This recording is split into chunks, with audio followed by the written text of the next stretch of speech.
আসসালামু আলাইকুম, welcome back to my channel. কেমন আছেন সবাই? আশা করছি সবাই খুব ভালো আছেন। আমিও আলহামদুলিল্লাহ ভালো আছি। চলে আসলাম আরেকটি নতুন ব্লগ নিয়ে। তো আজকের ব্লগটা কিন্তু সকাল থেকেই শুরু করছি। তো দেখতেই পাচ্ছেন এখানে আমার ছোটো মেয়েকে স্কুলের জন্য রেডি করে দিয়েছি। তো আলহামদুলিল্লাহ ওর জীবনের প্রথম ওই স্কুলে যাচ্ছে। তো আজকে হচ্ছে জানুয়ারি 5 তারিখ।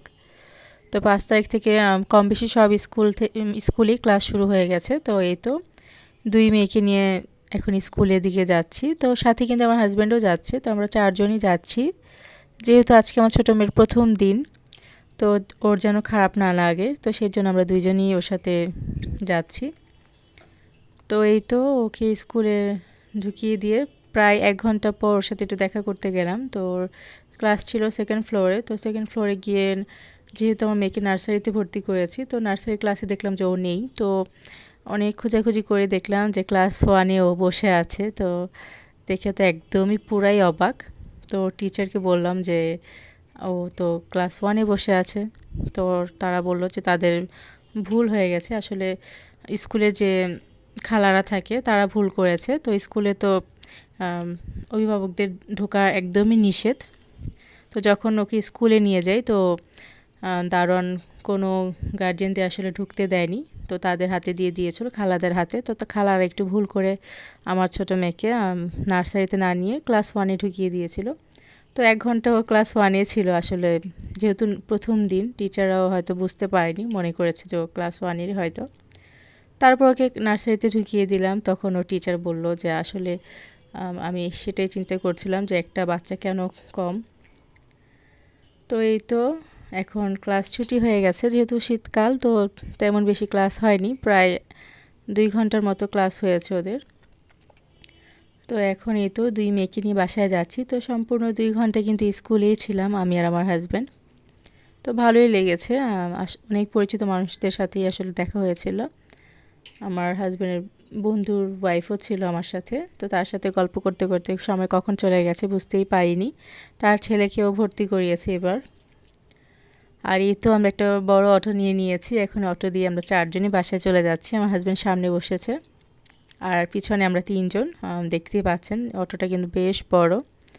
তো বাসায় এসে এই তো ছোটো মেয়ের বই দিয়েছে। তো সেগুলোতে আমার বড় মেয়ের নাম লিখে দিচ্ছিল বই খাতাতে। তো এই তো ওর স্কুল জীবন শুরু। সবাই আমার ছোটো মেয়ের জন্য দোয়া করবেন, বড় মেয়ের জন্য দোয়া করবেন। তো এই তো এখন নাস্তা টাস্তা খাবো, রেস্ট নিব। তো আগামী দিন হচ্ছে মানে জানুয়ারি 6 তারিখে হচ্ছে আমার অ্যানিভার্সারি, আমার বিবাহ বার্ষিকী। আসলে 14 বছর হয়ে যাচ্ছে আমাদের। তো রাত্রে আমার হাজব্যান্ডকে একটা সারপ্রাইজ দিয়েছিলাম, ছোট্ট একটা কেক দিয়ে।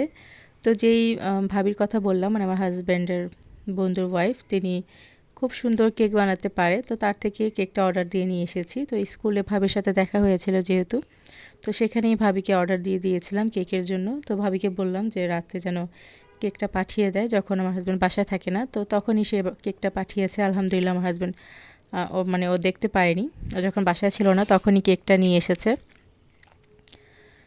তো এই তো আসলে ওকে সারপ্রাইজ দিতে চেয়েছিলাম, কিন্তু ও কীভাবে যেন বুঝে গেছিলো। ও বলল যে আমি জানতাম যে তুমি কেক নিয়ে আসবা। তো সেই জন্য আর কেক নিয়ে আসেনি, ও আমাকে টাকা গিফট করে দেয়, মানে বকশিস দিয়েছিল অ্যানিভার্সারিতে। আসলে মেয়েরা তো টাকা পেলে অনেক খুশি হয়ে যায়। তো টাকা দেখে মানে দেখি কি করব, টাকা তো আর দেখানো যায় না।